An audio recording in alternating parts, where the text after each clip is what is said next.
Updating your personal information on Curve is a straightforward process. Follow these steps to ensure your details are current and accurate. Step 1. Open the Curve app. Launch the Curve app on your mobile device. Make sure you are logged into your account using your credentials. Step 2. Access your profile.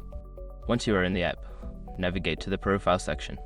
This is usually found in the menu or settings area, often represented by an icon or your profile picture. Step 3. Select Edit Profile. In the Profile section, look for an option that says Edit Profile or Update Information. Tap on this option to begin making changes to your personal details. Step 4. Update your information. You will see fields for various personal details such as your name, email address, phone number, and address. Update the necessary fields with your new information. Step 5. Save changes. After making your updates, ensure you save the changes.